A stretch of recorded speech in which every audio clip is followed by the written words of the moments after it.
and whose cultures are among the oldest continuing cultures in human history. It is a pleasure to welcome you this evening to the Australian National University and to introduce our esteemed guests, Professor Richard Dawkins, in conversation with Professor Lawrence Krauss. Tonight's event is sponsored by the ANU Colleges of Science and Cosmos magazine. This evening we have an opportunity to hear from one of the most influential scientists and public intellectuals of our time. Professor Richard Dawkins is the Charles Simonyi Professor of Public Understanding of Science at the University of Oxford. He is the author of 9 books, including The Selfish Gene and The God Delusion, and his works have been published in more than 30 languages. A fellow of both the Royal Society and the Royal Society of Literature, Richard has honorary doctorates of literature as well as science, including an honorary doctorate from the ANU. In 2006, he established the Richard Dawkins Foundation for Reason and Science to promote the scientific education, critical thinking and evidence-based understanding of the natural world. Tonight, Richard Dawkins will talk with Professor Lawrence Krauss. Professor Krauss is Foundation Professor in the School of Earth and Space Exploration at Arizona State University. He has also authored a number of best-selling books, including A Universe from Nothing. He is a visiting fellow at ANU and has been a regular visitor over the past few years, and it is a great pleasure to welcome him back here to ANU. Ladies and gentlemen, please join me in welcoming our speakers, Richard Dawkins and Lawrence Krauss.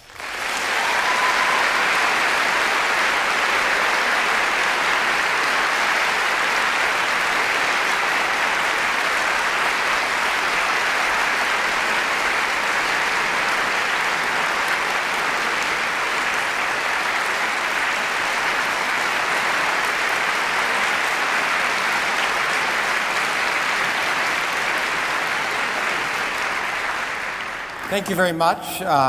It's a great pleasure for both of us to be here. We're actually beginning an Australian tour here in Canberra. We'll be here and in Sydney, and we'll be closing off actually at the Sydney Opera House on Monday.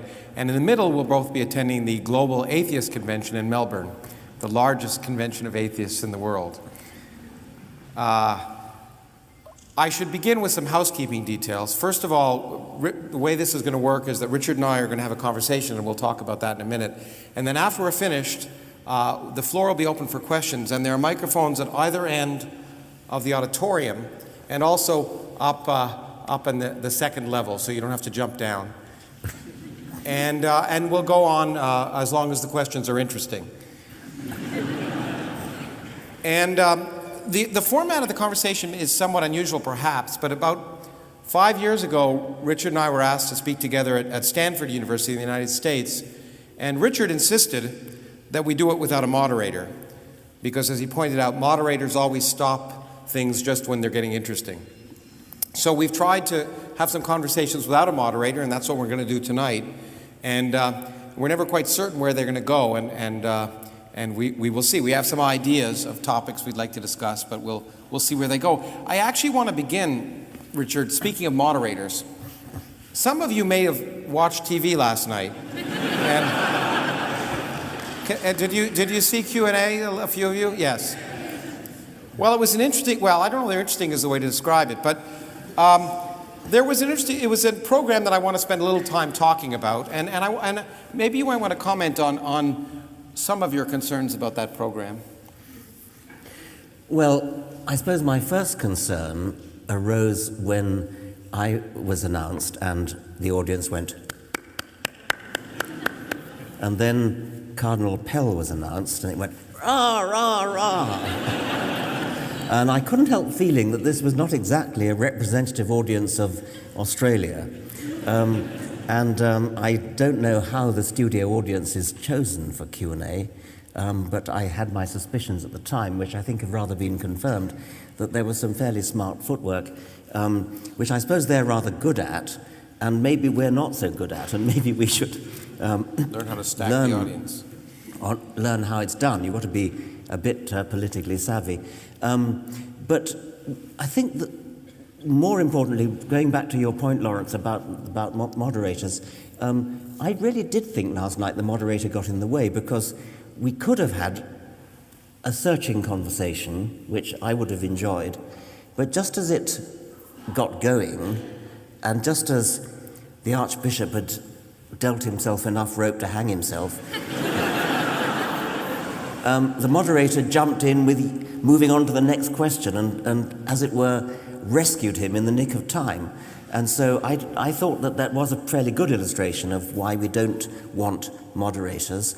And the same thing happened, oddly enough, in England a few weeks ago, when I had a similar onstage conversation, not televised in this case, with the Archbishop of Canterbury, who, dare I say by contrast, is a very, very nice man. And once again, there was a moderator who kept on getting in the way. In that case, it wasn't to get the next question from the audience. In that case, it was to utter some philosophical profundity, which didn't actually help matters along. But I've noticed again and again that chairmen get in the way, and it's better, if you can do it, to have just a plain conversation. He certainly did save, on a number of occasions, save the Cardinal, who it was my first experience listening to the man. He seemed entirely devoid of intellect. It's true. I was shocked. I was shocked. And what I thought we might do is, because of he demonstrated a number of misconceptions about science as well as religion, as far as I could see, and hadn't thought much about either. And I thought we might want to start talking about fill in some of the gaps that happened last night. For example, I was amazed with his understanding of evolution. Yes. The chairman asked him, did he accept that humans were descended from apes? I think he said, that's what he put it. And he said, yes, from Neanderthals. We're not descended from Neanderthals, we're cousins of Neanderthals. I told him that. So he said, more or less, well, how can we be cousins if they're extinct? I actually, at that point, and I think he then asked you, have you ever met a Neanderthal? And I must admit, I would have just said, I'm talking to one right now.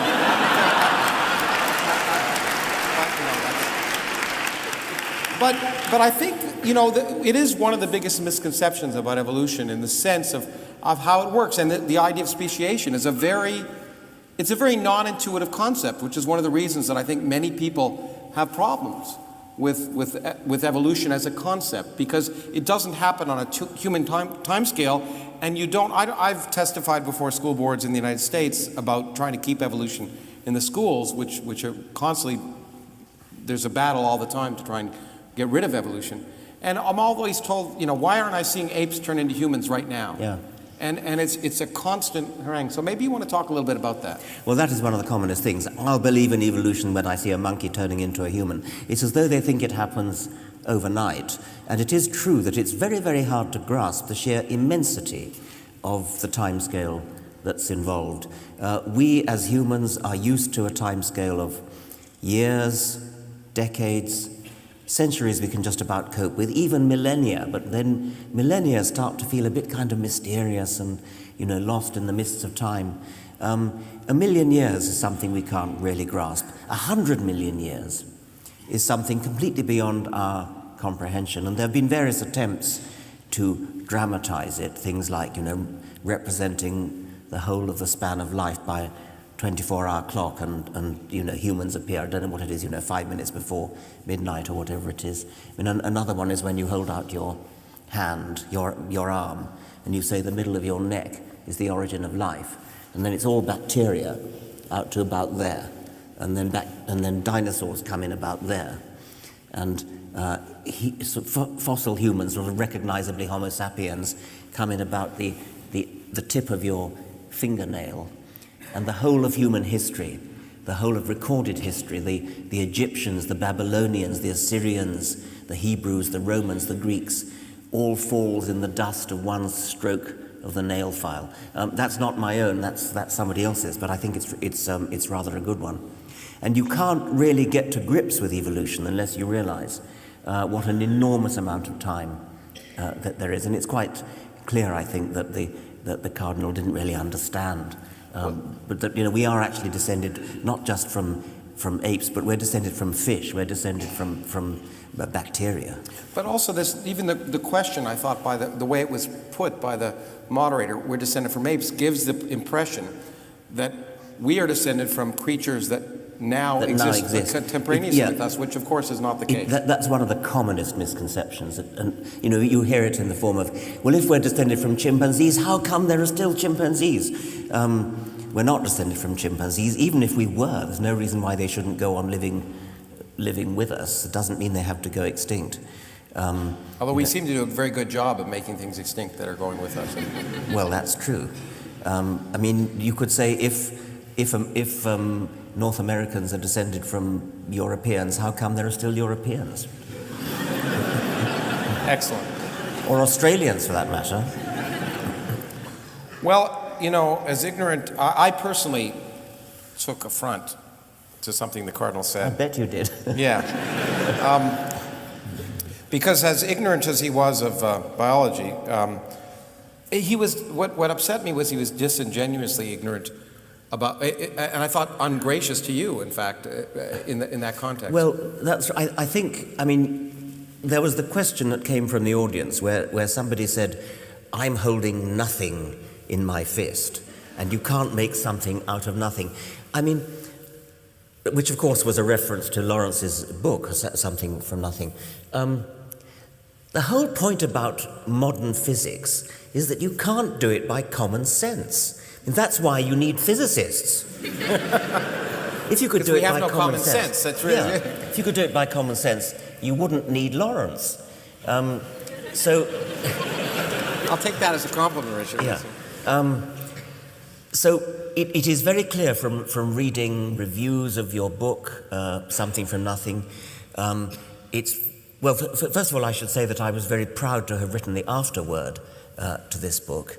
I was accused last night by Cardinal Pell of not having read the book because he said, you wrote the foreword and you evidently didn't get to the end. If he'd read the book, he'd have known that I did not write the foreword. In fact, that's the thing that I objected the most. I don't mind ignorance so much. It's the illusion of knowledge that upsets me more. And in fact, he has to be held responsible, and I'm happy we're going to Sydney because I plan to hold him responsible for criticizing a book that he clearly hadn't read. And that was a clear example of it. He quoted verbatim from a review by a philosopher of my book, and of course totally bungled it, totally distorted. But the first part he said 6 pages before the end of the book, which was how this review in the New York Times began. Yeah. But the key idea, which really is so difficult and I guess challenging and perhaps threatening to both some philosophers as well as theologians, is this question of something from nothing. As it happens in the case, as I think we've talked about before, in biology. How do you get life from non-life? That was originally sort of the main theological question. How do you get life from non-life? And even in the original version of Darwin's book, he says at the very end, God breathed life into the first species because... Only in the first edition. Only in the first edition. In second edition, he leaves out God. It's the other way around. Sorry. Yeah, he put it back in because that's right. In the first edition, there's no mention of God. He says, originally breathed. And then in the second edition and subsequent editions, he says, by the Creator. But that's a much easier problem in a way, because you're starting with chemistry. You start from molecules bumbling around in the warm little pond, as Darwin called it, primeval soup, as people later called it. And then you get the first self-replicating molecule. But something from nothing, from literally nothing, and that's what really gets people. That's the one that's really counter to common sense. And they clearly misunderstand what you mean by nothing. So well, exactly. And the problem is I'm often accused of not talking about the nothing that classical philosophers 2,000 years ago or theologians talked about. And the answer is I'm not really interested in their nothing. I'm interested in the real nothing. I'm interested in asking the question, based on our understanding of the universe, we'll probably get back to this often, science changes what we mean by words. And it changes that meaning because we learn about the universe. We actually make progress in science, unlike theology. And That's because we can be wrong, and we can learn, and we learn from the universe. So if we ask the question, and I think perhaps the most offensive thing I said it was initially at the beginning, is that something and nothing are not theological or philosophical quantities, they're physical quantities. Most people recognize that something is a physical quantity, but they refuse to accept the idea that nothing might be a physical quantity, somehow the absence of something. And so what is remarkable and surprising in some sense how there's been a reaction to it is, in this particular book, what I tried to do was not attack theological notions, but celebrate our changing picture of reality, the amazing discoveries that have been made over the last 50 years, some by people here, by my friend Brian Schmidt here, who won the Nobel Prize for his discovery, that have changed completely our picture of the universe and made it plausible, the most remarkable and unexpected thing you can imagine, that you could start with absolutely nothing. That means, unlike the cardinal said, and unlike some people argue, no particles, but not even empty space, no space whatsoever, and maybe even no laws governing that space. And we can plausibly understand how you could arrive without any miracles, without any need for a creator, without any supernatural creation, you could produce everything we see. And I find that the fact that it's plausible remarkable in the same sense that I think I found it plausible when I first learned about evolution. The amazing fact that the diversity of life on Earth, which seems so designed and complex, could arise from so simple a beginning. These two things are both extraordinarily exciting, intriguing, enthralling.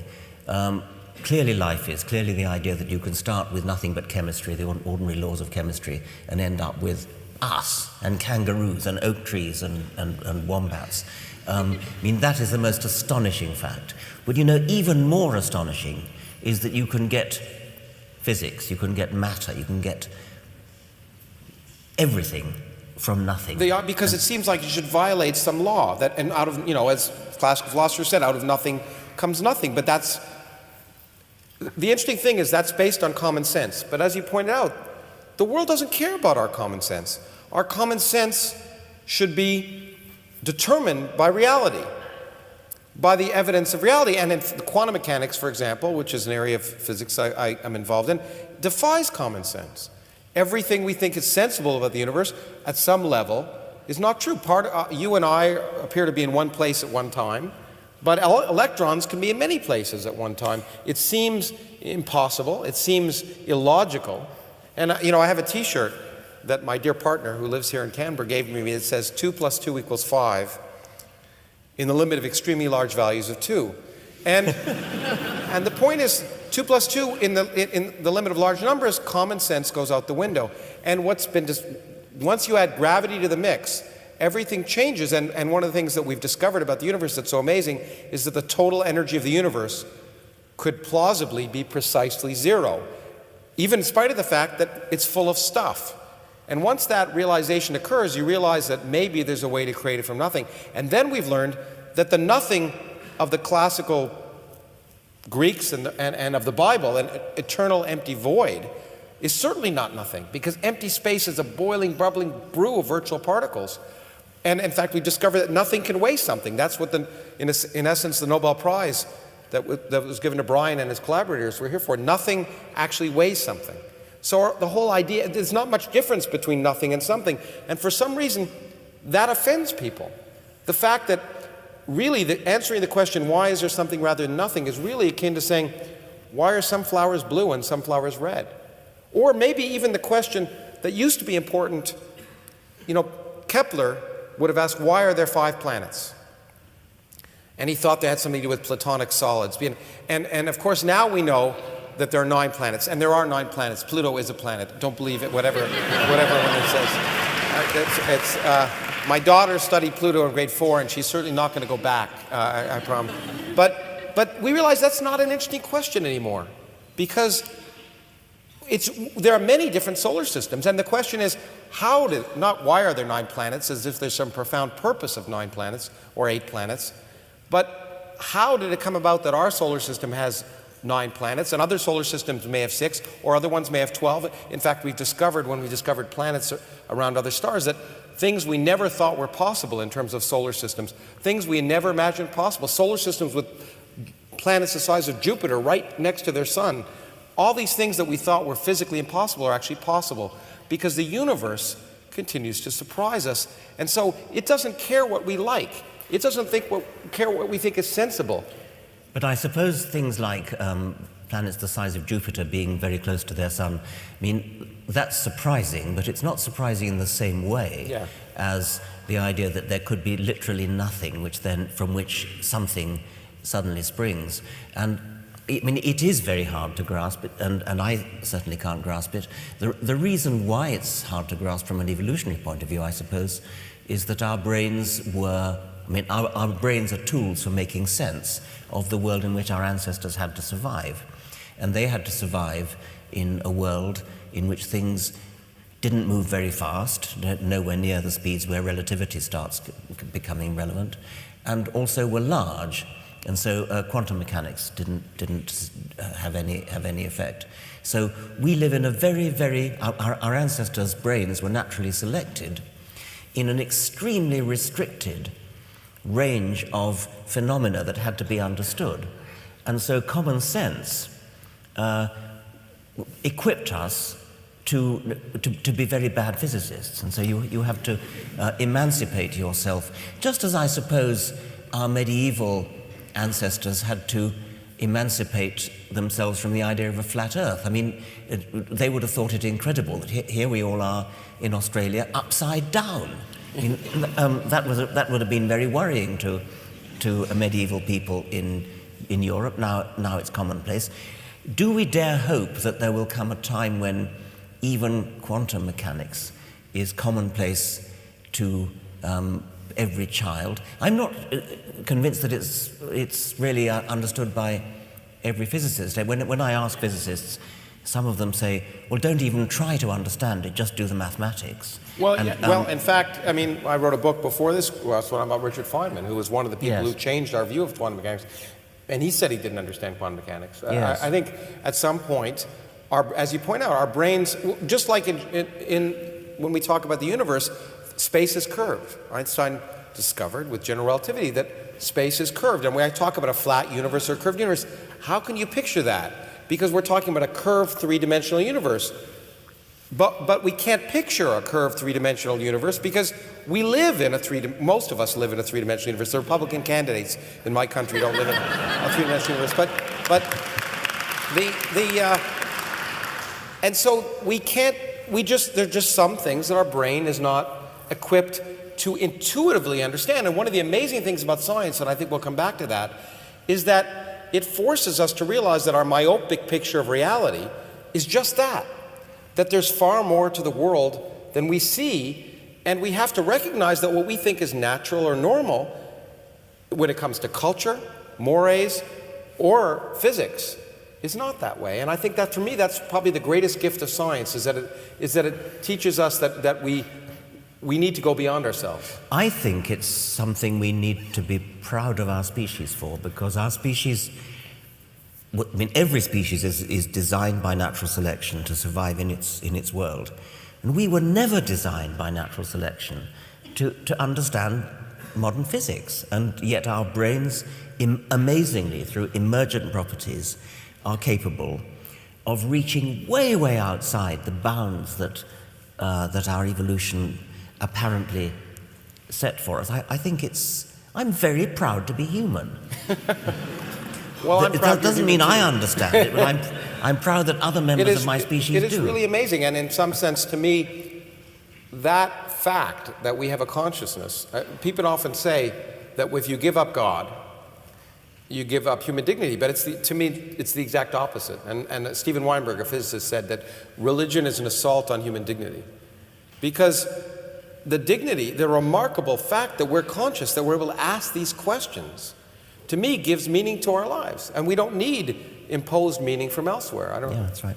Well, while I was debating Cardinal Pell, you, Lawrence, were debating an Islamic scholar, they call them, don't they? Where I come from, a scholar is somebody who's read more than one book. But anyway, how did it go? Yeah, I was right while you were doing the Cardinal, I was debating here at ANU actually last night. It was a very pleasant debate, actually, to some extent. Well, I got a little upset at a few points. But a debate with on whether God was prohibitive, a belief in God was prohibitive or liberating. And it was the Muslim Debate Initiative here that held it, and they were very respectful, I should say, of me. But the interesting thing was that I thought the questions that came up were remarkably similar, and it was and at the same time, the unfortunate thing is that we were often talking at cross purposes in the same way that you were talking to the Cardinal, because there are these notions that somehow the base. What amazed me was a statement was made that religion is based on rationality, just like science is. That somehow, and I read it in a piece in the Australian today. Some economist said that the problem with atheists, they don't realize that religion is based on rationality, and that it should form a key part of public policy. But in what sense is it rational? In what sense is it rational to accept that someone says, God told me this? A woman in the United States drowns her children in a bathtub and says, Jesus told me to drown them. But we don't call her rational. But an illiterate peasant is who can't write is told by an angel the truth about the universe, who then comes down later and tells, in upstate New York, 18 centuries later, tells a known con man who claims to have discovered golden tablets, she gets him to translate them from the 19th century into 17th century English, and we say, oh sure, I believe that. Using a magic stone in a hat. Yeah, exactly. And then to claim, among other things, that Jesus will come down and rule in Jerusalem and Missouri. Well, and so that rationality, and the claim is based that it's based on logic. But once again, it comes down to this question that logic, the syllogism, that you probably had this applied to you many times. I've taught, whenever I debate Christian apologists, it's the same as, in this case, it was the same as a Muslim apologist. They said, well, there's a syllogism. All humans are mortal. Tom is a human, and therefore Tom is mortal. But I said to him, well, what if in this century, as might be the case, we make people immortal? We make cell lines immortal. Well, Henrietta Lacks's cell line is immortal right now. Does that mean they won't be human? Absolutely not, because what it means is we change the ground rules, because we change our understanding, and classical logic just doesn't apply. And what may seem sensible and rational, we're based, let's face it, all of the major world religions were based on either oral traditions in the case of Muslim tradition, or things that were written hundreds of years after the fact by people who weren't involved before there was video cameras or anything able to record it, and before people even knew the Earth orbited the Sun. Yeah, well, that of course is right. But let me try and see if I can explore what a sophisticated theologian might say. Okay. I think it's a bit like. I think there's a sophisticated theologian. Yeah. I think it's a bit like what social anthropologists do, where you go and immerse yourself in the culture of a tribe, a Polynesian tribe or something of that sort, and everything they believe is actually scientifically false, but nevertheless it hangs together in a sort of coherent internal logic. It all kind of fits together and makes sense within that system, and I think that's the nearest approach I can get to understanding so-called sophisticated theology, that within the system you know God exists, you know he loves, you know that he has all sorts of aims and things, and this is all known, and therefore everything you do has to fit in with that system. It has no bearing on fact at all, but it is internally consistent in a sort of anthropological way. Why anybody wants to bother to do it, I don't know. Well, I think you may have alluded to it earlier, and I wanted to ask you about this because it was another thing that came up during your discussion last night. You indicated that our brains were selected. The way we think has been selected by survival, so our ability to survive. It was certainly important, I think, and maybe led to both science and religion at the same time, for early hominids to be able to at least suggest that there was some story, that everything wasn't capricious, that there was some pattern to things. And in fact, in many ways, they were scientists. So you can see early modern humans learned how to fish in very careful ways in the tip of South Africa. But at the same time, I think that in order to survive, they had to create stories that would lead to some explanation of the phenomenon they were seeing in order to somehow predict some regularity to the universe.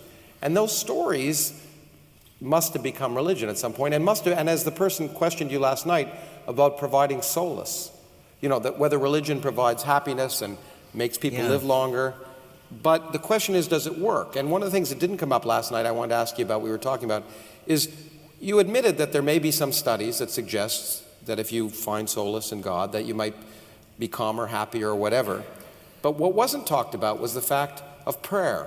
And I wonder if you want to talk about that a little bit. Well, what came up last night was the suggestion that that comfort has some kind of psychosomatic effect. There may be actually even a Darwinian benefit in religion because it actually makes you more healthy. There is a certain amount of rather equivocal evidence to that effect. The important point to make, of course, is that it has no bearing on whether it's true. I mean, the placebo effect is well known to doctors. Doctors aren't allowed to prescribe placebos anymore. Only homeopaths are. That's all they prescribe. Which is all they prescribe. Before about 1900, homeopaths did better than real doctors because real doctors mostly caused harm rather than good, and homeopaths did absolutely nothing. But you were asking about studies of prayer. There have been studies experimental studies, quite well-controlled double-blind studies of whether third-party prayer, praying for, in this case, victims of heart disease, would get better if they're prayed for. It's quite difficult to design a double-blind trial to do this because the patients are not allowed to know they're being prayed for. And the people who are doing the praying mustn't be allowed to know who they're praying for. And so they're not allowed to say that you're praying for John Smith. You have to sort of disguise it a bit by saying you're praying for John S. And maybe a little bit of ambiguity about which John S. you're praying for and things like that. But anyway, what they did was to divide the prayers up into, there were some patients who were being prayed for and others who were not. You will not be surprised to learn that prayer had absolutely no effect whatever on recovery rate, except for one rather curious fact, which is they did another trial in which the patients were allowed to know that they were being prayed for, and then they got worse. I think the argument was they got worse because if they knew they were being prayed for, they felt they should be getting better. Yeah, they had and the anxiety hurt them. Yes. And it was funded interestingly enough, by the Templeton Foundation, which of course was trying to prove exactly the opposite. Yes, that's right. Yeah. Now, let me, as long as we're talking about prayer, I wanted to ask you about something I think we're both confronted with. Is people say, well, look, science can't replace religion. Science can't replace spirituality. Science can't fulfill the needs that are ingrained in humans. And you need religion. I wonder what you want to think about. Well, there are various things you could mean by by needing religion. I mean, you could say, what does religion provide? Well, historically, it attempted to provide explanation for the universe and the world, and I think it's fairly clear that science has superseded religion there. Religion also provided, or possibly provides, comfort and the possibility of health, but comfort in the face of death, comfort in the face of bereavement, and I suppose does science substitute for that?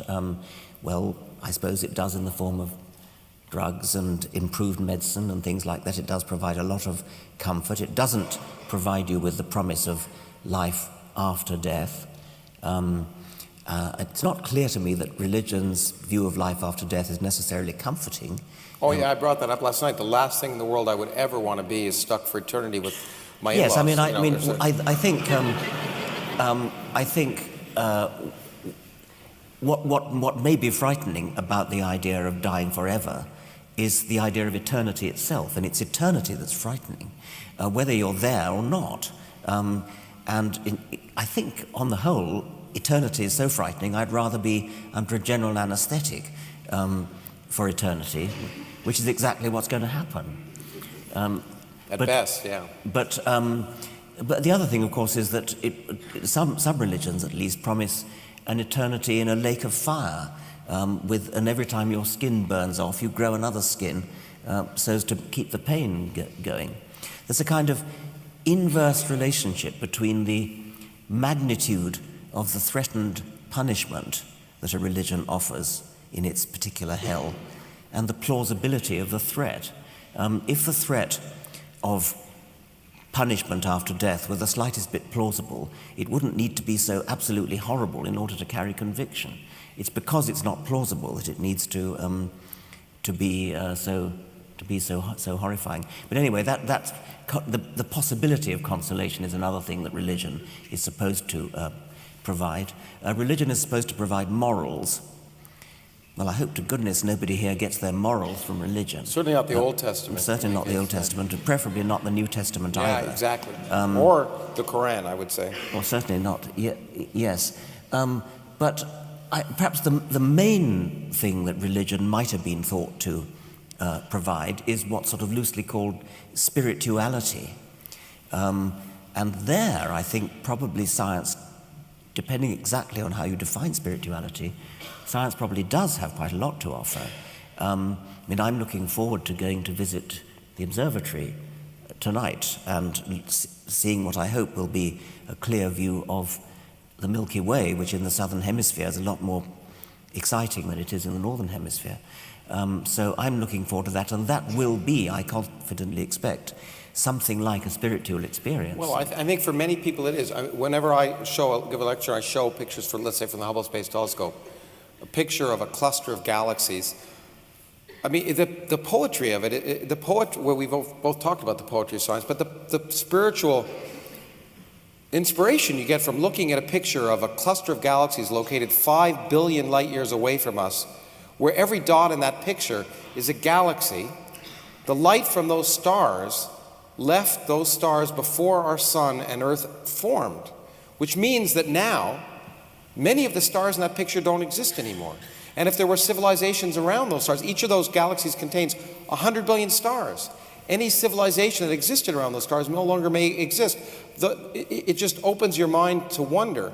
And so I actually feel very strongly that while science per se may not provide the direct consolation, it can and it should provide a spiritual, not only wonder, but it should provide a consolation. Look, when we talked about this last night, we tell our kids fairy tales to console them. We tell them to make their life fun. We talk about Santa Claus, the Easter Bunny, but then we decide that, you know what, it's better for them to know how the world really works. And it may be a little less consoling, but in fact, knowing that they're in control of their lives actually is empowering. And many of us, if you're a good parent, you want to teach your kids how to become empowered. And yet, but religion, and in religion they're often talked about the flock, the children, it effectively treats you like a child. It says it's better for you to believe a fable than reality. And often when I end a lecture on cosmology, I point out that the two things modern cosmology has taught us is that first, you're much more insignificant than you ever thought, and two, that the future is miserable. But that should make you feel good, not bad, because it further enhances exactly what you were talking about. We are so lucky to be alive today and endowed with a consciousness where we, for whatever fortuitous reasons, on a random star in a random galaxy in the middle of nowhere, we are able to evolve a consciousness, live on a relatively quiescent planet. And so I actually think science can provide a real consolation by saying, look, once you accept reality, it's liberating. just like a child is liberated when they become an adult. And in fact, I want to ask you, the reason I was getting around to here is I know we've talked about your foundation and whether science can provide that consolation. And maybe you could relate the story. Well, I mean, my foundation is called the Richard Dawkins Foundation for Reason and Science. And my primary motivation is that a reasoning approach to science is enthralling. It's such a privilege to be alive in the 21st century and to look out at the stars and reflect on exactly the things you've just been saying, Lawrence, to look down a microscope, to look down an electron microscope, to look into a single cell and see the prodigious, stupefying complexity of a single cell, and then realize that there are trillions of those cells in your body, all conspiring together to produce a working machine which can walk and run and eat and have sex and think, reflect, understand why we exist, understand where we came from, understand where the universe came from, understand the magnificent fact that it could all have come from nothing and built up from nothing into galaxies, into stars, into chemistry, into primordial life, into genes, into primitive bacteria, protozoa, and then right up the evolutionary progression to become, in Julian Huxley's words, conscious of itself. What a privilege it is for each one of us to have in our heads an organ which is capable of comprehending that, of constructing a model of the universe inside our heads. It is sad that that model will die when our brain dies. But my goodness, what a privilege it is before we do die to have been able to construct that model in our heads and to understand why we were ever born in the first place. Perhaps the most exciting part I'm sure for both you and I hope for those of you who are students in the audience, is that we don't know all the answers. And that's the other fundamental difference between science and, I would say, religion, if we want, is that religion assumes the answers and asks the questions. And the great thing about science is not knowing. That's what makes it exciting, is that there are mysteries remaining to be discovered.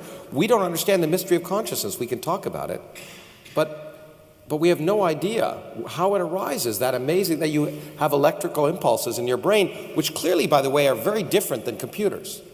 Vastly different than computers, because you can argue from a physics perspective that if you built a digital computer that had the storage capability of the human brain and the processing power, it would require 10 terawatts. 10 terawatts, that's 10 times 10 to the 12th watts. The human brain uses about 10 watts. So somehow, we are 10 million times more efficient than digital computers. We don't understand that. That's amazing. But I wanted to actually hit the point that you didn't get to, but what I found remarkable, when you tried to make your foundation for reason and science a tax-deductible foundation, a charitable foundation, you had a problem. Well, I wanted to get it tax-deductible, and so I applied both in Britain and in America. The primary problem was in Britain, where in order to, you have to prove it benefits humanity. If you're a church, you don't have to prove anything. That goes through goes through on the nod. But I had this foundation for reason and science, and I got a letter from the British Charity Commission which said, kindly explain how scientific education benefits humanity. I thought we had to tell that story in public. I thought we had to hear that. Before we're getting close to the end, there are a few things I thought we might cover. One was, in fact, a big issue in the United States, and to some extent in England, and I'm not, it's amazing to visit a country where the Prime Minister is an atheist. It's remarkable. In the United States, you may not be aware, Well, that won't happen. And in I fact, think it has happened. Yeah, well, it probably has happened, exactly. But it would be easier to be a Muslim, and of course many people in the United States think we have a Muslim president at this point. But there was a recent a study by psychologists in the United States that was terrifying, that said, it was a study of college students and adults, and the most distrusted group was atheists. The only group that they were on par with was rapists. And it's remarkable because it's, both you and I, you perhaps more than me, are claimed to be strident, maybe. But what I find is that if you just ask the question, is it possible that there's no God, you suddenly become terrifying. And you were obviously terrifying, I felt last night, to the Cardinal, who felt attacked and was on the defensive. And it seems to me if you ask questions and people are defensive, there must be a reason. We hear stories, don't we, of children going to Sunday school and being thrown out for having the temerity to ask questions. I mean, not to criticize, but just to ask, how dare you ask a question? And I think that does argue a certain defensiveness. It seems to me that, we encourage. The funny thing is we encourage our children, those of us who try to be good parents or teachers, to ask questions. That's how you learn. And so we encourage people to ask questions unless the questions are about religion, and then they're viewed as being impudent or rude or inappropriate. And it seems to me that one of the things that's so valuable about what you've done, and we've moderated our views over the years as we've had discussions, is if you simply treat religion like any other aspect of human activity, which means it should be subject to questioning and ridicule, like politicians and politics and physics and sex and everything else, then religion, if you just ask that religion be put on that same framework, it raises a consciousness that people just somehow don't think it should be. It should be here and never subject to any of those things. That's right. It is regarded as having a kind of privileged status, whereas you're allowed to criticize somebody else's politics or their football team or their taste in clothes or something. Criticizing their religion is regarded as somehow beyond the pale. And I think that really has got to stop. There's really no reason at all why religion should be immune to, not strident in the sense of shouting obscenities, but just simply critical, clarifying questions. I got into trouble last week, I think it was, in the United States. They had a thing called the Reason Rally in Washington, D.C. Which we were both at. And which we were both at. And I spoke poorly, I think. I encouraged people to ridicule the doctrine, the Roman Catholic doctrine of the transubstantiation, the idea that the wafer turns into the body of Jesus. Not symbolically, as an Anglican would say, but literally. And I encourage the audience at the Reason Rally, if ever they meet a Roman Catholic who claims to believe that, to ridicule it. I mean, it is clearly a ridiculous belief. But I was mistakenly thought to be saying what you want to do is ridicule the person. Yeah. I quoted the British journalist Johann Hari, who said, "I respect you too much to respect your ridiculous beliefs." And I think I now would want to change that a bit and say, I respect you too much to believe that you could possibly hold those ridiculous beliefs. And I encourage people to, when they meet somebody who holds a ridiculous belief like that, to really say, do you really believe that? Are you seriously telling me that that's what you believe?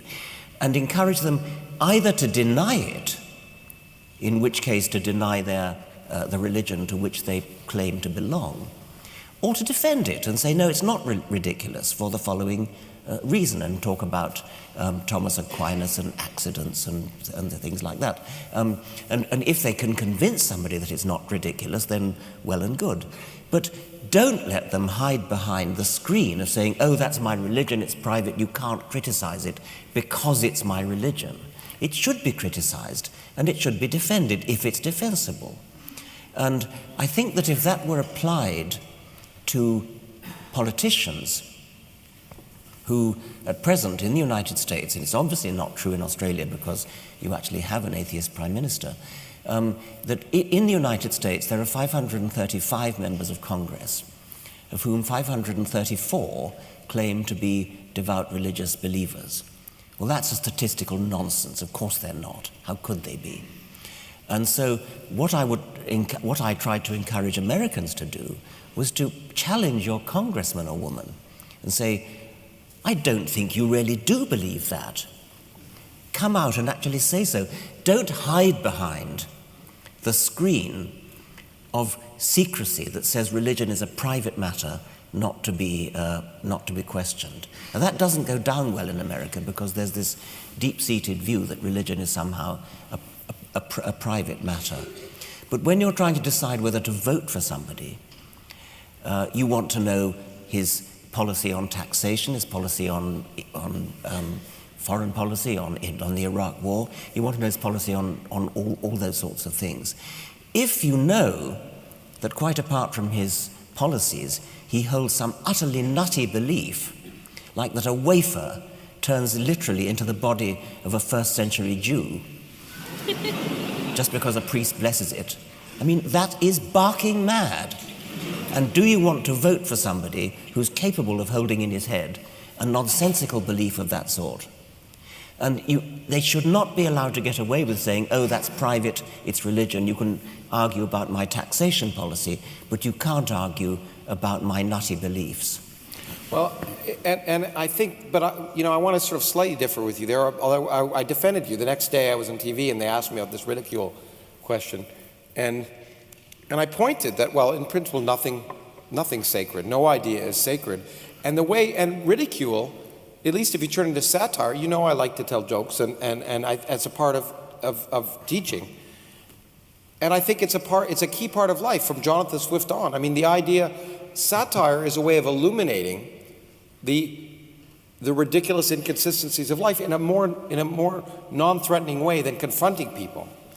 And if you can make fun of something, it's a way of really pointing things out. So in my country, where most people get their news from something called The Daily Show or The Colbert Report, because the satire there is much more informative often than the nightly news. And so I think ridicule is in that sense, not to be vindictive or mean, but to hold the ideas up. And in fact, we're both good friends, and we'll both be talking about we'll both be attending this Global Atheist Convention, and you and I are both giving little talks about our late friend Christopher Hitchens, who was a remarkable man. And he used to point out that was the key thing is the hardest thing to talk about are the most obvious bits of nonsense. A child can ask it, it's the emperor's new clothes. Why is the emperor not wearing clothes? And to do that and to subject religion and anything else in life to humor and satire, I think is a very important way of exposing its problems. The last thing I want to hit before we turn to questions, I guess, is, for me, we talked about it, one of the most liberating things about science in some sense is forcing your mind to open up. So I want to ask you, and I'll be happy to answer the same question if you want, is what in your scientific career was the hardest thing for you to accept? What was the hardest thing to intuitively, you really had to set aside some deep-seated prejudice in your own mind? If we're talking about a big thing, it would be how you can get something from nothing, and we've talked about that. If you want to talk about a specific thing, a more detailed thing in my own field, it would be the demonstration from molecular biology, comparative molecular genetics, that whales' closest cousins are hippopotamuses. Hippopotamuses are closer cousins to whales than hippopotamuses are to pigs or cows or sheep.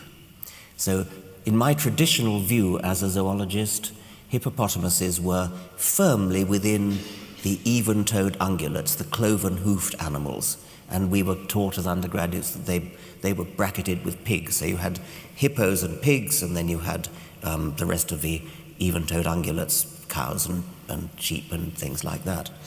What molecular biology is telling us is that whales spring out in the evolutionary tree from right within the cloven-hoofed animals. Whales are closer to hippos than hippos are to pigs. Now that's a strictly phylogenetic, a strictly cladistic, as we say, way of talking. But it is an amazing, I mean, it's not that surprising when you start reflecting on it, because whales, by going into the sea, emancipated themselves from all the pressures of a land animal. So pigs and cows and antelopes and sheep are all land animals, constrained to live as land animals, which is why they've stayed as cloven-hoofed animals. And whales, by going into the sea, have been able to take off like giant balloons and just turn into something utterly different. But the fact remains that their closest cousins are actually hippos. They spring from right within the even-toed, cloven-hoofed animals. And that's something that molecular genetics has turned upside down my world, the world of a zoologist educated just at the start of the molecular biology revolution. For me, it was, obviously as a physicist, you get used to a strange world, relativity, quantum mechanics, all these things. I mean, as a student, you learn that these basic ideas of space and time that you grew up with are not the case at all, and paradoxes are possible. But for me, right now it's deeper, and I wrote about it in the new book. It's this possibility that the laws of physics are an accident, because it goes against everything that made me want to become a scientist. I became a scientist because I wanted to understand why the universe had to be the way it is. And if it's really true that it's just an accident, it's really disappointing. In a sense, because it really means that, Einstein asked the question, he phrased it poorly. He said, did God have any choice in the creation of the universe? That's one of the last questions in the book. And what he meant was there only one set of laws of nature where if you change any fundamental constant by a little bit, will everything fall apart? And of course, most of us who grew up to be physicists felt, yeah, that's probably the case, and we want to understand the unifying field theory, the fundamental theory that makes the world be the way it is. But everything that we're now learning in physics is suggesting the opposite is more likely. That in fact, it may just be that the universe is the way it is because there may be many universes, and if it were any different, we wouldn't be here to ask the question. So another answer to the question, why is there something rather than nothing, is if there were nothing, you wouldn't be around to answer the question or ask it. But that possibility is so disgusting if you grow up as a scientist that, to me, it's surprising, but it also reflects to me what I think is the greatest aspect of science, is that if it turns out to be the case, then even though I believed in my heart of hearts that it couldn't be that way, I'll throw that belief out like yesterday's newspaper. And the one thing that I hope that happens to every student here, I've said this before, but I'll say it again because I think it's so important, is that at some point in your career as students, that you will have some idea, something that is central to your being, that makes you who you are, that is central to everything that you think makes up what's important about the universe, shown to be wrong. Because that's the liberating impact of science that will truly open your mind up to the remarkable universe we live in. Well, thank you for listening to us now. And now what I'd like to do is open the floor to a half an hour of questions. And so if you would come to the microphones, there are going to be people manning the microphones. And we'll be happy to answer your questions. Try and make sure they're questions. And if you don't make sure they're questions, you can be sure one of us will stop you. Is it possible to have the house lights up a bit Maybe more? we could turn the house lights up a bit. I don't know if we can. And I should say, while you're getting to ask the questions, the other bit of housekeeping is after the question period is over, we will be signing books outside, so you can get them. But you can come ask questions quickly even if you don't have a book to sign. I don't think either of us will agree, however, to sign tonight any body parts. Speak for yourself. Okay.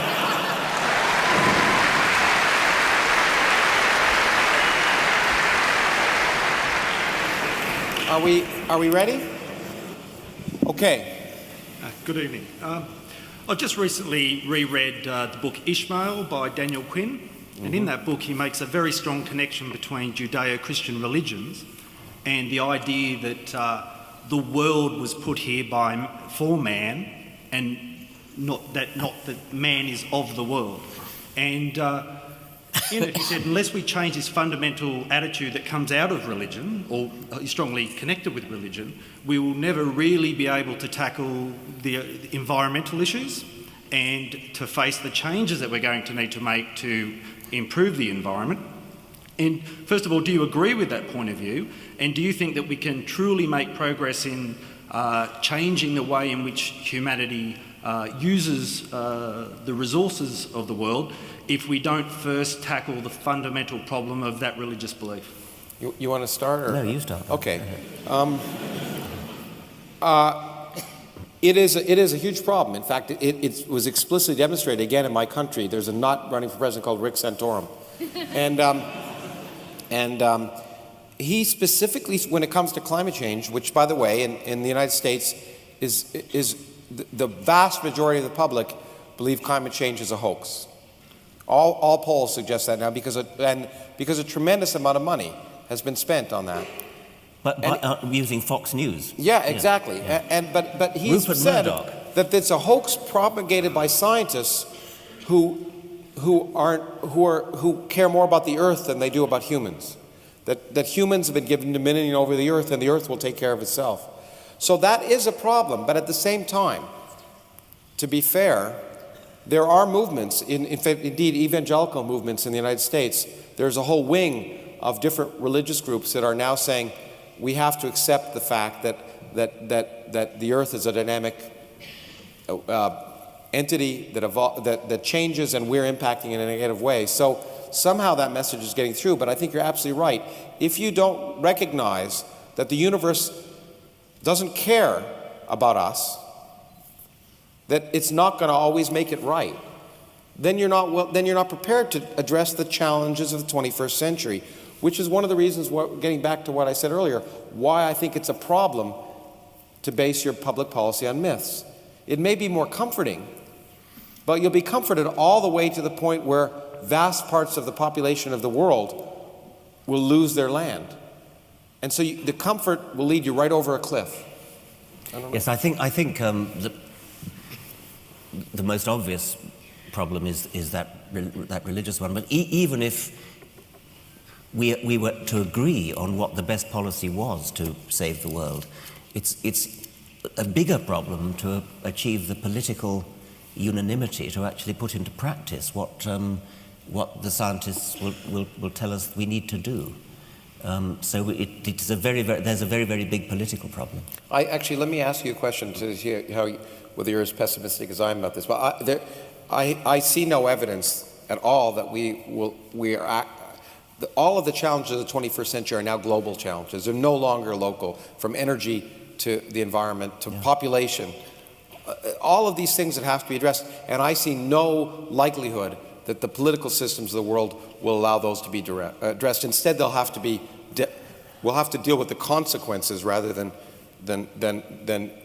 addressing them proactively. Do you think that's likely? Our colleague Martin Rees is even more pessimistic and thinks that actually we'll be lucky to survive the 21st century because with weapons of mass destruction becoming available not just to major scientific powers like they were in the past, but available to any nutcase who actually wants to die a martyr's death, then the outlook is even more.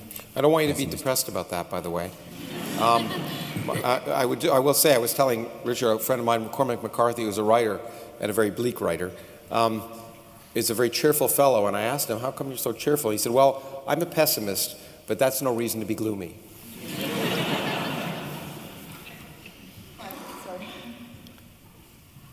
I'd like to question your religion, because it seems to me that you make science a religion in itself. In what way? Well, it seems like there's kind of a Richard Dawkins cult, Richard Dawkinism. Like, science, really, nothing is certain in science. It works in statistics. You can't prove anything to 100%. So how can you say that science is better than religion, then what you're trying to do is still harm people that bring order to the world? You can't prove anything to 100%, but 100% is a hell of a lot better than 0%, which is what you can prove by religious reasoning.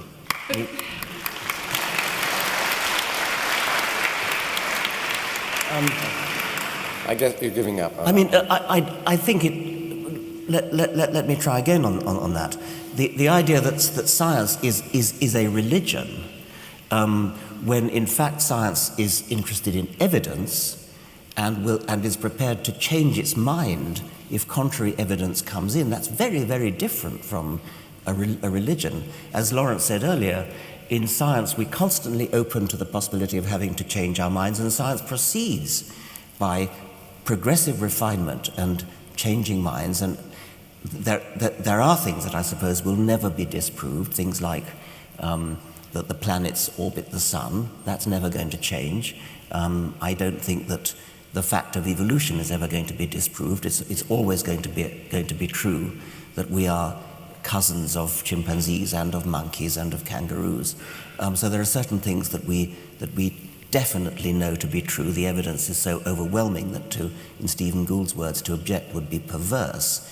But so-called religious truths have absolutely no evidence going for them whatsoever. Was that if I challenged you as Richard Dawkins, you'd probably have a problem with that. Doesn't matter who I am. No. No, we're listening to you now. Like, You're challenging me now, and I'm accepting the challenge. Fair enough. Look, I'm a Catholic. I don't agree with what George Chappelle thinks, but I don't think he's a pedophile either. Like... No, I don't suppose he is. Well, just, I don't know. I've never asked them. My point is that you, as an eminent scientist, if I challenge your scientific doctrine, maybe your theories or your opinion, you'll disagree with me. Well, I will. I mean, when you say disagree, I will say, where is your evidence? Here's my counter-evidence. And ask for yours. Let's sit down together and look at the evidence. I mean, that's very different from saying that I'm arguing from authority. In fact, let me jump in. Authority, that's the key point. Richard is not an authority. I'm not an authority. There are no scientific authorities. That's a key point. There are scientific experts. Richard knows a lot about zoology. I know a lot about physics. But there's no one whose views are not subject to question. And that's the key point. And there's no student that should ever be afraid of saying to a professor in a science class, you're wrong and here's why. Except in Germany. Except anyway, maybe I think why are you upset when I'm questioning you now? Like, isn't that the same thing? Isn't it like you're one of my professors? Well, no. What? I think we're trying to have a discussion, but maybe I think the point is that maybe we should move on. I mean, well, you say you're a Roman Catholic, and I also study physics. Yes, but I mean, do you think the wafer turns into the body of Jesus? No. Good. I'm delighted then to hear. Then you're not really a Roman Catholic. And the other thing that's important about science, and we had this discussion last night in the Muslim Forum. I might give an example. People didn't really buy the whole relativity thing when Albert Einstein first came up with it. There were people, it was when those former scientists started dying, that was when people started accepting relativity. But the difference is, but there's a fundamental difference, and you should really appreciate this, and I'm surprised in some sense that you don't yet, but I hope you will. Well, tell me. Listen to me for a second, is that there's a difference between a story and something that makes predictions. And the only thing that really makes science really interesting is it works. And so last night, when I was debating with this Muslim, I challenged him when he said it's rational. I said, you're choking. I have two choices. I do the Heimlich maneuver or I pray for you. Which do you want me to do? And I think the real point of science is that it works. And if it didn't work, none of us would give a damn about it. Really. Yeah, the point is it works until someone comes up with a better theory. Right? What was that? No, it works. A car works, an airplane works, the lights in this room work, Well, classical my electromagnetism computer works. worked until someone came up with a better theory. Yeah. So That's what happens. that's what makes. Anyway, I don't. Okay. Yeah, I think okay. we should move on. No, everyone here has been scared away. You may have partially answered my question, but I was interested in. My question is about truth, and it was raised last night but not pursued. It's whether you believe that you can arrive at truth other than through direct observation, logic, rationality, and reason. In other words, are there other pathways to truth? And a related question is, do either of you have any sympathy for the view that in some instances truth is culture-bound? What's true for a Navajo Indian may not be true for a Harvard scientist. Thanks. Why don't you start? I once was having an argument with a social anthropologist who said that he was studying a tribe that believed that the moon was only a few feet above the treetops, and that he said that that was true for that tribe, and he said that that the scientific truth, that the moon is a large sphere of rock, a 250,000 miles away, whatever it is only true for Western scientific culture, and that his tribal culture, their truth is every bit as valid.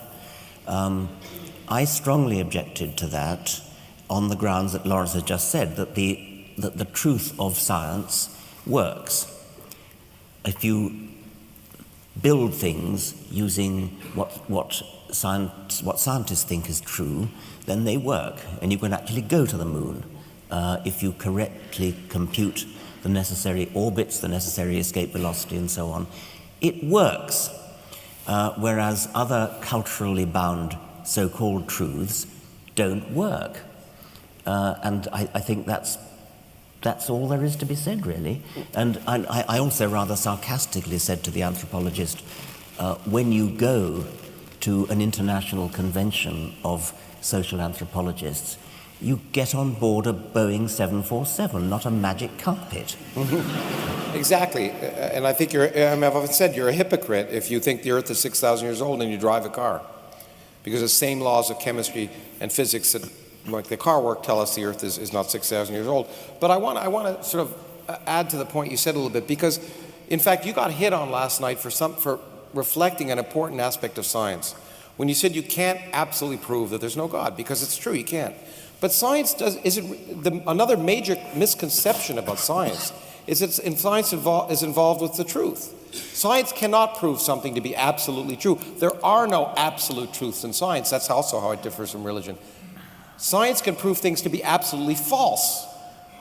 That's how science progresses, because an idea that disagrees with the evidence of experiment is false.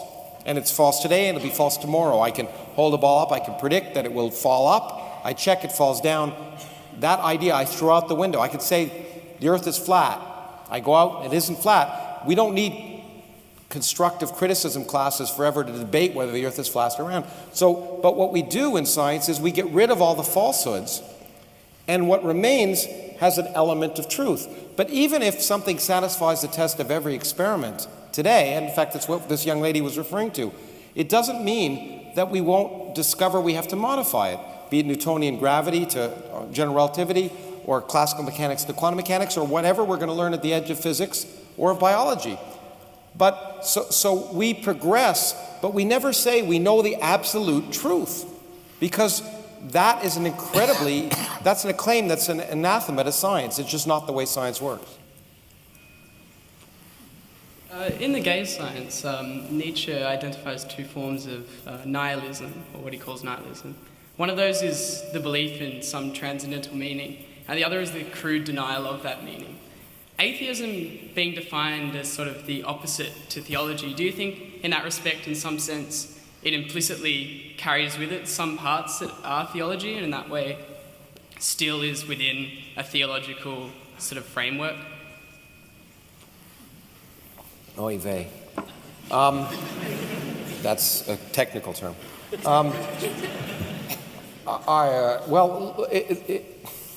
I hesitate to enter into a philosophical discussion, except I would argue that that the kind of atheism that Richard and I talk about is not a complete denial of anything. It's a question of what's likely, and that's what Richard was saying last night. You know, I can't prove that there isn't a teapot orbiting Mars, but it's not likely. And everything we know about the universe, at least for Richard and I, leads us to the conclusion there's no evidence of purpose or of divine intervention. But that doesn't mean we argue definitively that we can prove that that can't be the case. So we're not denying, we're just asserting the evidence of reality. And in fact, I don't describe myself as an atheist.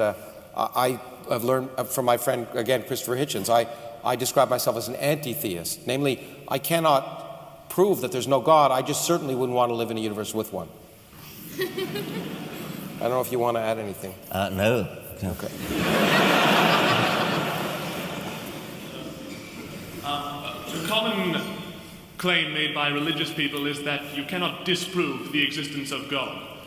Do you think science will ever advance to a point where it can disprove the existence of God? And if so, would religious people become atheists, or would they find something else to believe in? Actually, some religious people have been asked that. I mean, specifically with respect to Christianity. There have been Christians who've been asked, what if archaeological evidence showed conclusively that Jesus never existed? And many of them said, no, I would go on believing in him, which is hard to credit. But I think people want, I mean, the X-Files got it right. People want to believe. And I think that people want to believe in belief. And you pointed it out. I mean, the young lady described herself as a Catholic, but what most people who describe themselves as religious don't accept the doctrines literally of their religion. They pick and choose the ones they like, that they find acceptable, and throw out the others, and they say, and what they really want to believe is in believing. And it's really hard to give up believing. There's no doubt about that.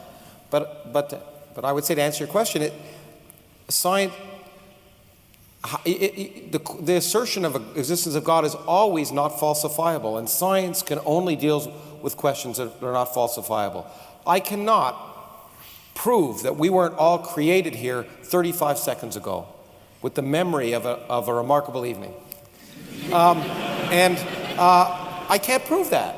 It's not a falsifiable question. Was it? Bertrand Russell used that example, and he said, complete with holes in our socks. Yeah, exactly. And so at some level, you can't, if it's not falsifiable, science can't address it. On the other hand, what you can do is amass evidence and understanding. And what we now, for a small example of that is biology. The notion of intelligent design, the notion that we're intelligently designed, is clearly been shown to be beyond the pale, to be so much counter evidence that it's so highly unlikely as to be thrown out. No sensible person talks about it except the cardinal and a few other people. But, well, I guess no, it's true. No sensible person talks about it. But I think that's as far as you can go.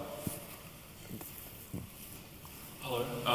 This is going to be a bit of a change of subject, but I'm more interested to see what Richard himself, and maybe even Lawrence, who's had a similar experience, thinks of people on the internet, and even to a lesser extent in real life, misquoting or taking what you say at face value, almost raising what you say or who you are to a godlike status.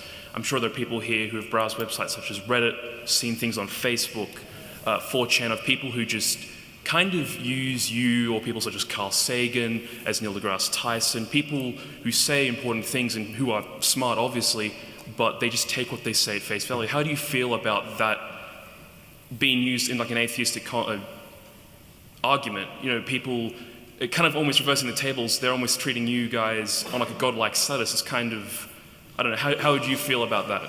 Or have you even observed that in the first place? I don't think I have observed it, but if I did, I would be very disturbed. I would be very upset if anybody treated me the way Roman Catholics are taught to treat the Pope, which, I mean, I think it's a truly horrible idea. That you always make me kiss your ring every time I meet you. What do you think?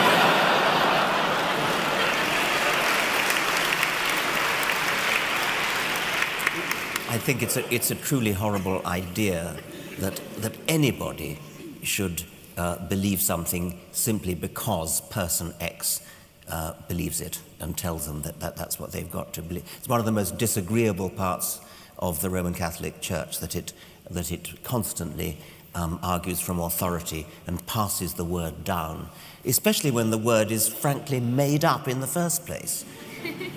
In fact, you know, I mean, I'm happy when people quote us, you know, if they like what we say. But again, I found it in the debate yesterday. It's really interesting when I read people and they say, this is the case because so-and-so wrote it.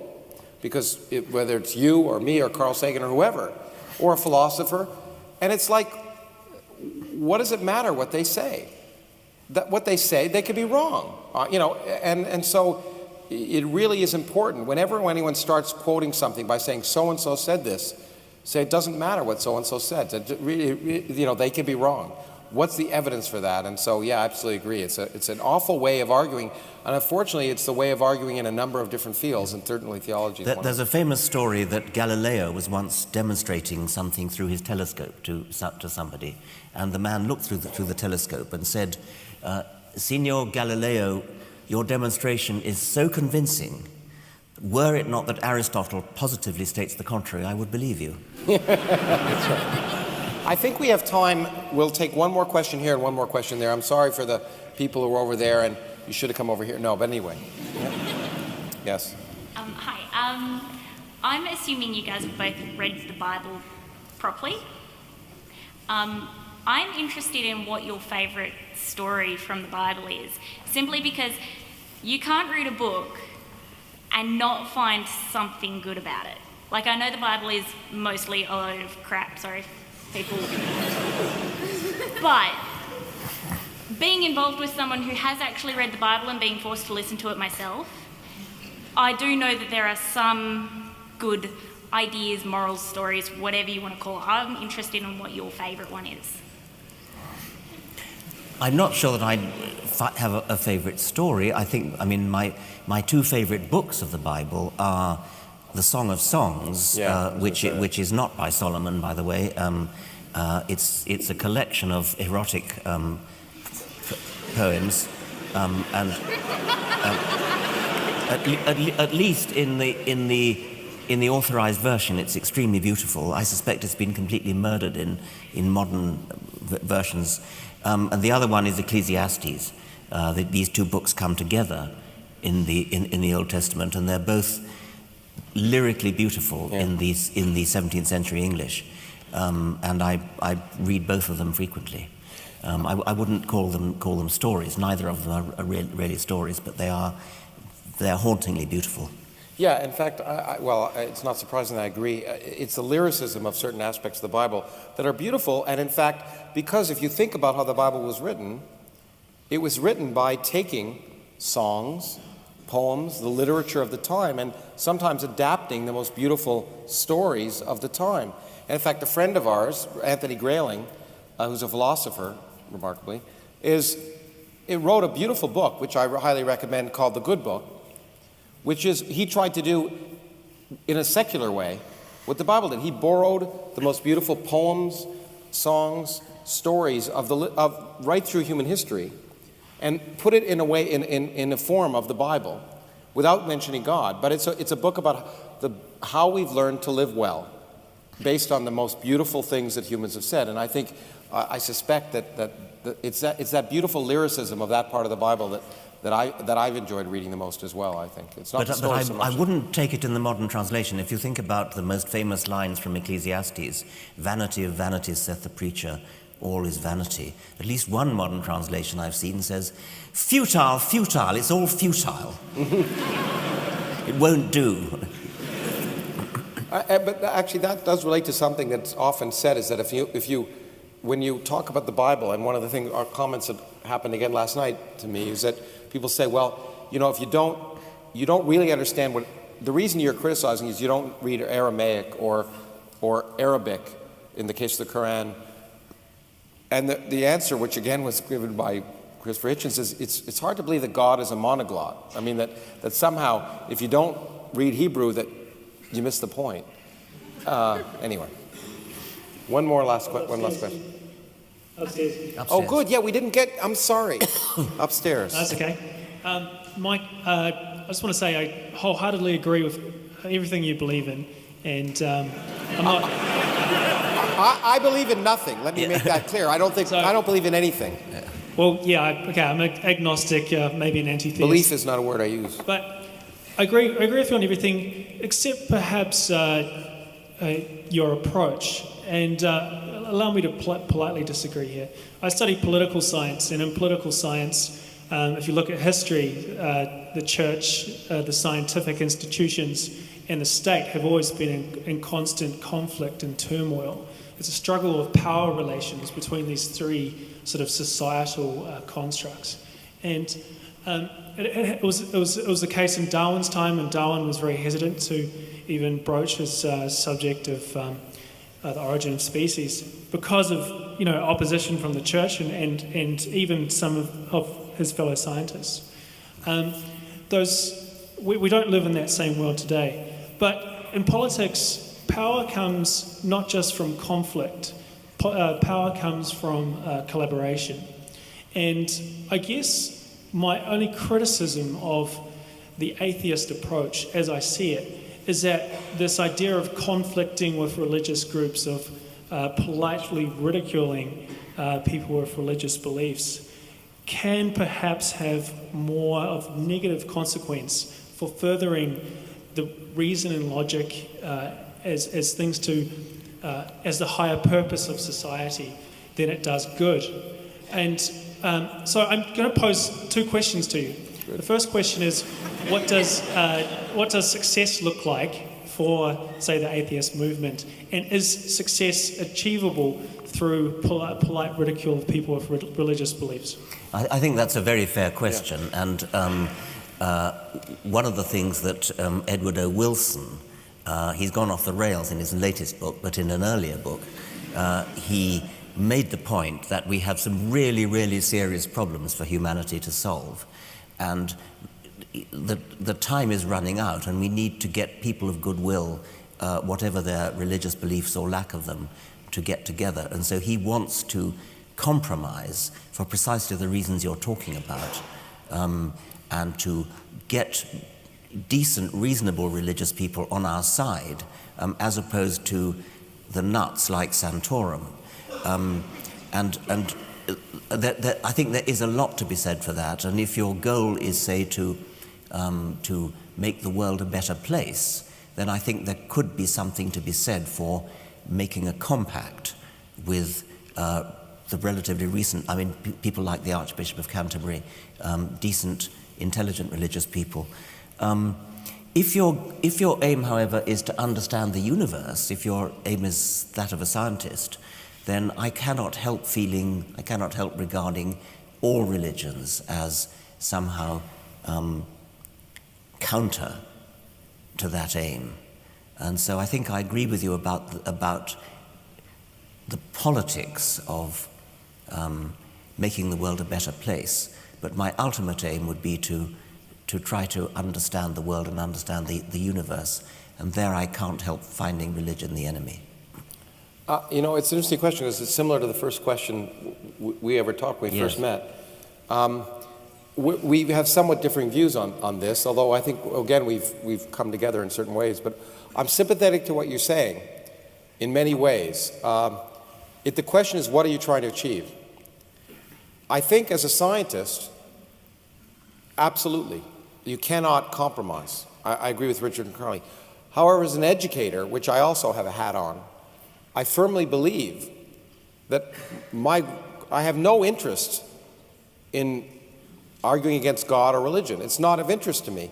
All I'm interested in is getting people interested in learning how the universe really works, because that's so amazing. And if as a consequence they give up a belief in God, that's fine, because I think inevitably that'll happen personally. But that doesn't matter to me. What really is more important, I think, is ultimately getting people to take the blinders off one way or another. And you're absolutely right. The only way to reach people is to seduce them, is to go to where they are and get them interested. And to some extent, although the effect has been sometimes the opposite as it was last night, the book I just wrote was to use religion as a seduction tool. The question, why is there something rather than nothing, sounds like a religious question, but I get to sneak in all of modern cosmology Anyway, thank you very much.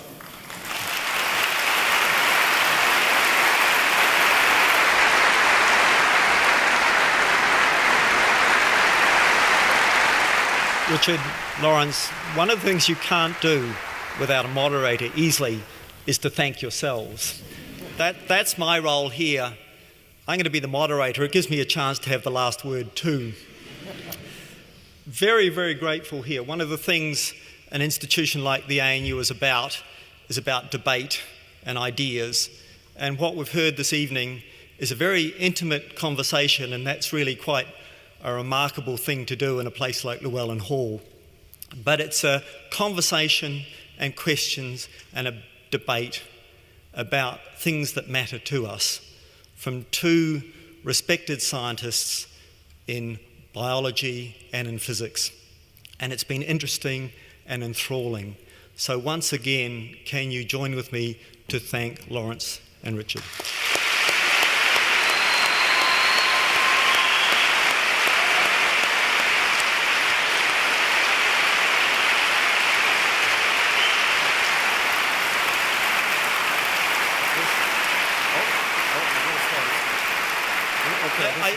I did say I do want the last word, and I was trying to think hard how to get out of this. And so I want to take a quote, and it's a quote from an Irishman, because of course the Irishmen have the best quotes. But it's a quote from the comedian Dave Allen. And for those of you old enough like me, Dave Allen was a comedian that spent much of his life actually challenging religion for various reasons, particularly Catholicism and Anglicanism. And the way he always used to finish was to say, "Good evening, thank you, and may your God go with you." Thank you.